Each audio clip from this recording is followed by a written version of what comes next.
ഏകദേശം ഒരു മാസത്തിൽ കൂടുതലായി നമ്മൾ കണ്ടിട്ട് ആ കണ്ടതിൻ്റെ സ്നേഹപ്രകടനമാണ് കേട്ടോ ഇപ്പോൾ ഈ കാണുന്നത്. അപ്പോൾ എങ്ങനെയാണ് നമുക്ക് ഈ കുടുംബത്തിനെ കാണാൻ പോവാ. ഞാൻ എൻ്റെ ഹസ്ബൻഡിൻ്റെ വീട്ടിലിരുന്ന് ഉണ്ടായത്. അവിടുന്ന് നേരെ ഞാൻ പയ്യന്നൂരേക്കാണ് പോയത്. പയ്യന്നൂർ എത്തുമ്പോഴത്തേക്കും എൻ്റെ ഏച്ചി എന്നെ കൂട്ടാൻ വന്നിട്ടുണ്ടായിരുന്നേ. ചെറുതായിട്ടൊരു മഴയും ഉണ്ടായിരുന്നു. അപ്പോൾ പയ്യന്നൂരെത്തി നമ്മൾ നേരെ വീട്ടിലേക്ക് പോകുമ്പോഴാണ് ഓള് പറഞ്ഞത് അമ്പാടിക്ക് കുറച്ച് ബുക്ക് വാങ്ങാനുണ്ടെന്ന്.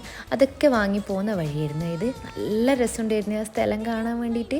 കണ്ടിട്ട് മനസ്സിലായവരൊന്ന് കമൻ്റ് ഇടണേ. നല്ല മഴ പെയ്തുകൊണ്ട് ഇടയിൽ നിറയെ വെള്ളം കയറിയിട്ടുണ്ട് കേട്ടോ. ആ കാണുന്നതാണ് ഏച്ചിൻ്റെ വീട്. വീട്ടിലെത്തുമ്പോഴത്തേക്കും മിന്നു അടന്ന് കൂട്ടുന്ന ഒച്ചപ്പാടാക്കാൻ വേണ്ടി തുടങ്ങിയിന്. വീട്ടിൽ കയറി നോക്കുമ്പോഴത്തേക്ക് നമ്മൾ അവ ഉറങ്ങുന്നുണ്ടായേ. അപ്പോൾ ബാക്കി നമുക്ക് അടുത്ത വീഡിയോ കാണാം. ബായ്.